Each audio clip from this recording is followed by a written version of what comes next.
10 ऐसी बातें बताने जा रहा हूं आपको, कम से कम तो 7-8 बात कभी जीवन में आपको पता ही नहीं था, क्योंकि बोर्ड एग्जाम के बारे में यह बात है।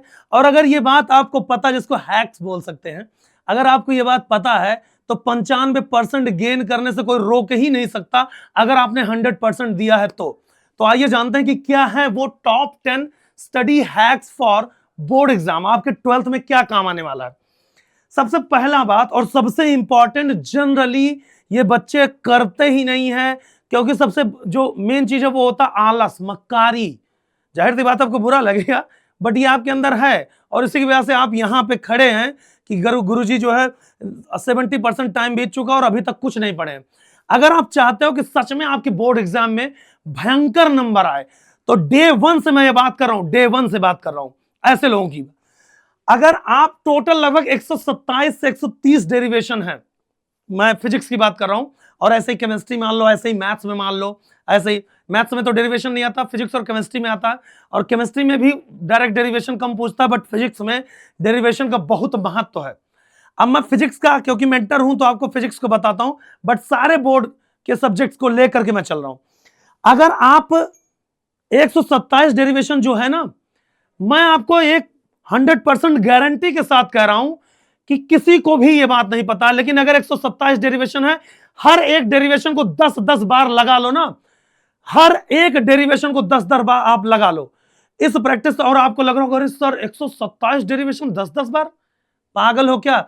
ऐसे डेरिवेशन भी हैं जो 2 मिनट में हो जाते हैं, ऐसे डेरिवेशन भी हैं जो 10 मिनट लगते हैं।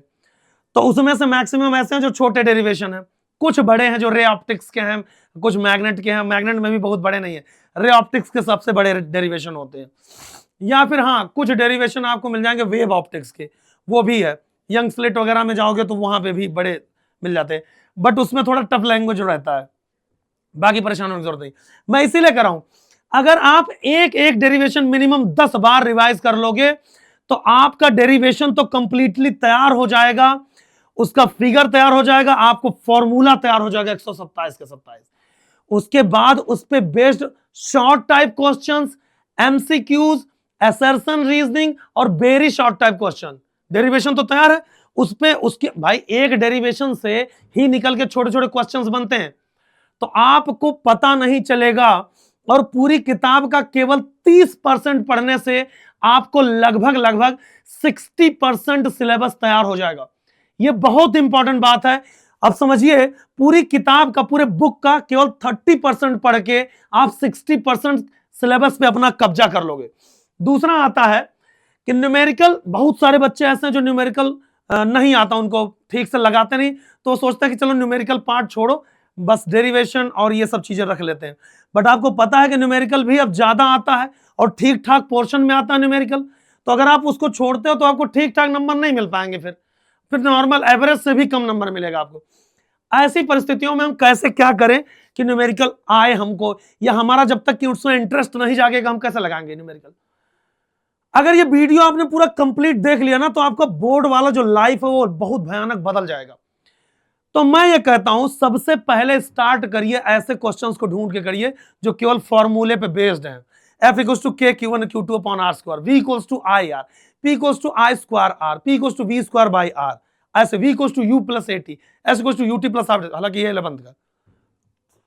अगर फॉर्मूला बेस्ड क्वेश्चंस ढूंढ के आपने करना शुरू किया, जब आपसे धीरे धीरे क्वेश्चंस होने लगते हैं, कॉन्फिडेंस लेवल अपने आप बढ़ने लगता है और आपको मजा आने लगता है। जब आप अपने सफर को एंजॉय करते हो, तब मंजिल पे पहुंचने में मजा भी आता है और खुशी भी मिलती है। तो मेरे कहने का मतलब यह है कि अगर आप इन हैक्स को फॉलो करते हो, आपका कोई भी सब्जेक्ट हो, फिजिक्स हो, केमिस्ट्री हो, मैथ्स हो, बायो हो, उस पर आप बहुत भयंकर तरीके से कब्जा जमा लोगे। मैं फिजिक्स का टीचर हूं तो मैं उस वे में समझा रहा हूं।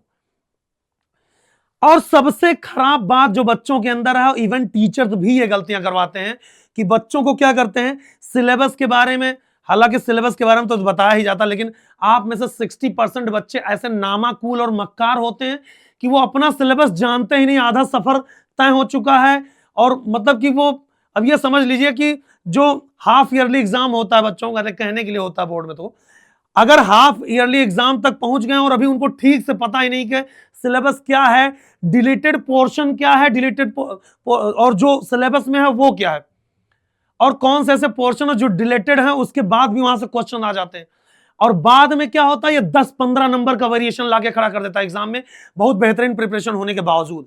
तो डे 1 से जिस दिन आप 12th में एंटर कर रहे हो, चाहे वो आप 12th को 11th को किसी क्लास के हो, अगर आप 12th में एंटर करने जा रहे हो आज, तो डे 1 सबसे पहले आपको अपने सिलेबस के बारे में पता होना चाहिए। समझ पा रहे बात को? और दूसरी चीज, फिर चौथा पॉइंट, तीसरा पॉइंट तो हो गया, चौथा पॉइंट का, वीकली डे 1 से ही पीवाईक्यूज देखने की आदत डालिए। होता क्या, लास्ट में जाके हम पीवाईक्यूज देखते हैं और हमको लगता है यार पीवाईक्यूज तो थोड़ा टेढ़ा मेढ़ा, क्योंकि सीबीएसई वाले बहुत टफ लैंग्वेज का यूज करते हैं, एनसीईआरटी वाले। जो आप टीचर आपको क्लास में पढ़ा रहा है वो उतने टफ लैंग्वेज में पढ़ाएगा तो आपका पूरा मजा ही किरकिरा हो जाएगा, और वो क्वेश्चंस में टफ लैंग्वेज यूज करते हैं। तो जब डे 1 से आप पीवाईक्यूज देखना शुरू कर दोगे, सैंपल पेपर देखना शुरू कर दोगे, तो आपको आदत पड़ जाएगी। और फिर वो जो लास्ट में घबराहट और एंजाइटी होती है, बार बार इधर उधर वीडियोस ढूंढते हो, परेशान रहते हो, वो सब चीजें आपके सामने नहीं रहेंगी। समझ पा रहे ना आप मेरी बात को? बहुत सीरियस मुद्दे पे बात चल रही है। तो सबसे पहले तो भाई डे 1 से आपको अपना सिलेबस जानना, पीवाईक्यूज और सैंपल पेपर के बारे में भी डे 1 से पता होना चाहिए। उसके खास और सबसे खास बात, कसम से ये कोई नहीं बताता है, ये ऐसा हैक है जो बच्चे बिल्कुल नहीं जानते और खूब गलतियां करके आते हैं। जैसे कि जब कोई लॉन्ग आंसर टाइप क्वेश्चन आता है और अगर उसमें फिगर है, तो मैं आपको बता दूं कि 40% नंबर आपको मिलता थियरी पे और 60% नंबर मिलता आपको फिगर पे। जैसे लेबोरेटरी मेथड्स होते हैं केमिस्ट्री में, अब जैसे मान लो कि हैबर प्रोसेस से अमोनिया बनाना है, अब जैसे H2SO4 बनाना है, सब अलग अलग मेथड आते हैं सारे प्रिपरेशन का।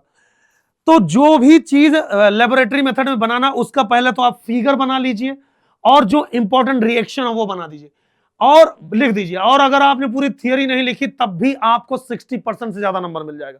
ठीक है, बाकी वो दूसरी बात है कि कोई क्वेश्चन ना भी आ रहा हो तो बिना लिखे नहीं छोड़ना है, क्योंकि स्टेप मार्किंग होती है, कुछ ना कुछ जरूर मिलेगा। तो ये 5 हैक्स आपको बारे में पता चला। छठवां क्या होता है? छठवां, ये जो टॉपर्स बच्चे होते हैं उनसे बातचीत करने पे मुझे ये चीजें समझ में भी आई और मैं भी बच्चों को बताता रहता हूं। आपको पता 9 साल हो गया मुझे मेंटोरशिप देते हुए, तो बहुत सारा एक्सपीरियंस हो ही जाता है। हर बार कुछ ना कुछ हम लोगों से भी गलतियां होती है, हर बार कुछ ना कुछ अच्छा सीखते हैं। तो मेरा ये अपना मानना है, और उस जो बच्चों से बातचीत हुई उनका भी जो स्ट्रेटजी रहा है, जो हैक्स वो फॉलो किए, उनका ये कहना है कि सर हमने पूरे सिलेबस को अकॉर्डिंगली 10 पार्ट में बांट लिया। किसी ने कहा मैंने 5 पार्ट में बांट लिया, किसी ने कहा सर मैंने 20 पार्ट में डिवाइड कर लिया, किसी ने कहा हमने सर चैप्टर वाइज डिवाइड कर लिया, किसी ने कहा सर हमने मार्क्स के हिसाब से डिवाइड कर लिया, किस पोर्शन से कितने नंबर आ रहे हैं। और वैसे ही यूनिट वाइज आपको डिवाइड मिलता भी है, बट आप अपने कंफर्ट जोन के हिसाब से, जो कंफर्ट जोन का मतलब आराम करने का नहीं, कंफर्ट जोन मतलब जो ज्यादा पढ़ने में मजा आ रहा है, जिसको आप ज्यादा समझते हैं चीजों को। जैसे रे ऑप्टिक्स बहुत बड़ा पोर्शन है, तो उसको आप अकेला एक पोर्शन ले सकते हो, और इंपॉर्टेंट भी है, खूब क्वेश्चंस भी आते हैं, नंबर भी वहां से अच्छे खासे मिलते हैं। तो उसको बांट लो, और हर एक पार्ट का रिवीजन टाइमली होना चाहिए। अगर आप टाइमली रिवीजन नहीं कर रहे हैं तो आप अपने साथ धोखा कर रहे हैं। फिर वो सिचुएशन लास्ट में आके आपके सामने खड़ा हो जाएगा, आप कहोगे कि सर इतना टाइम हो गया मैंने कुछ नहीं किया और मुझे कुछ नहीं आता, मैं किसी काम का नहीं बचा। उसके साथ साथ लास्ट टाइम में कोई भी चैप्टर अगर आप पढ़ो, जैसे ये जो पॉइंट है ये अभी के लिए, अभी जितने भी बच्चे अभी आप वीडियो देख रहे हो ना, ये अभी के लिए है। और प्यारे बच्चों, वीडियो को लाइक भी करते रहना, अगर आप चैनल पर नए हो सब्सक्राइब जरूर कर लेना। लास्ट टाइम में अगर कोई भी आप चैप्टर देख रहे हो तो कम से मतलब कभी भी उस चैप्टर को आधा अधूरा मत छोड़ना। अगर आपने उस चैप्टर को आधा अधूरा छोड़ा तो वो पूरा पढ़ाई बर्बाद, फिर नए चैप्टर में ना तो आपका क्लियरेंस हो पाएगा ना मन लगेगा। लास्ट टाइम में कोई भी चैप्टर पढ़ रहे हो उसको कंप्लीट करके, उस पे बेस्ड क्वेश्चंस करके, उसके सारे numericals, theoretical question, assertion, reasoning, MCQs सब करके, short type, very short type सब करके कंप्लीट कर दो, फिर दूसरे चैप्टर पे कूदो। मतलब 1 शॉर्ट टाइप रिवीजन होना चाहिए, 1 शॉर्ट में। उसके बाद जो क्वेश्चंस नहीं कर पाया आपने, जैसे मान लीजिए कि पीवाईक्यू सॉल्व कर रहे हो और आपने वो क्वेश्चन नहीं कर पाया, या फिर आप सैंपल पेपर कर रहे थे, या फिर आप टेस्ट दे रहे थे, आप नहीं कर पाए वो क्वेश्चन, तो वहां पे हार नहीं मानना है। अब एक काम करिए, कसम खा लीजिए और उस टाइप के जितने क्वेश्चन आपको मिल पा रहे हैं सबको इकट्ठा करिए और 1 बाय 1 सबको सॉल्व करिए। क्योंकि पता है ये छोटी सी कमी जो है वो भयानक नासूर बन के एग्जाम में एक बड़ा टेंशन आपके दिमाग में डाल देगा। इसलिए छोटी से छोटी कमी हो उसको वही लप से पकड़ो, और उसके जैसे तमाम कमियों को दूर करने का एक ही तरीका है, उस टाइप के सारे क्वेश्चंस को इकट्ठा करिए, ढूंढिए, और जब एक बार चोट खाया है तो बार बार चोट खाएंगे, लेकिन याद रखिए रास्ते से लौट के नहीं आएंगे, मंजिल तक पहुंच के दिखाएंगे, मेरा अपना मानना ये।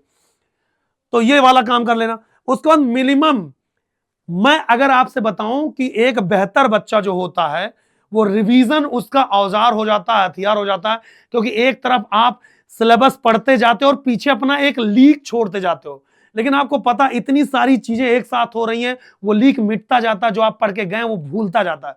इसलिए रिवीजन बहुत जरूरी है। मिनिमम 5 बार रिवीजन चाहिए। बच्चे पूछते ना मिनिमम सर कितना रिवीजन, कम से कम 5 बार पूरा सिलेबस रिवाइज होना चाहिए। बहुत जो लोग डर जाएंगे 5 बार सुन के, ऐसा कुछ नहीं, 10-10, 15-15, 20-20 बार भी रिवीजन करते हैं, बट वो डिपेंड करता है आपके आईक्यू पे, आपके सोचने समझने की क्षमता के पे, और आपके याद करने की कैपेबिलिटी पे। तो मिनिमम मैं उस रेशियो के हिसाब से बता रहा हूं, 5 टाइम्स रिवीजन आपका कंप्लीट सिलेबस का होना जरूरी है। तो अगर ये 10 पॉइंट्स आप फॉलो करते हो तो मेरा ये वादा है कि कम से कम आप 95% नंबर लाओगे, अगर 10 के 10 फॉलो करते हो। कुछ फॉलो करते हो तो अकॉर्डिंगली आपको उस रेशियो में नंबर मिलेंगे, जरूर मिलेंगे, ठीक है। तो आई होप ये सारी चीजें आपको बहुत काम आएंगी। आपके एग्जाम के लिए बहुत बहुत शुभकामनाएं, बेस्ट ऑफ लक प्यारे बच्चों। फिर मिलते हैं नेक्स्ट वीडियो में। कमेंट सेक्शन में जाके जरूर बताइएगा वीडियो कैसा लगा, और एक प्यारा सा कमेंट एक्सपेक्ट करता हूं। नए हैं तो चैनल को सब्सक्राइब करिए, बेल आइकन दबाइए। फिर मिलते हैं नेक्स्ट वीडियो में, तब तक ले जय हिंद, जय महाकाल, ढेर सारा प्यार फ्रॉम एमजेएस परिवार।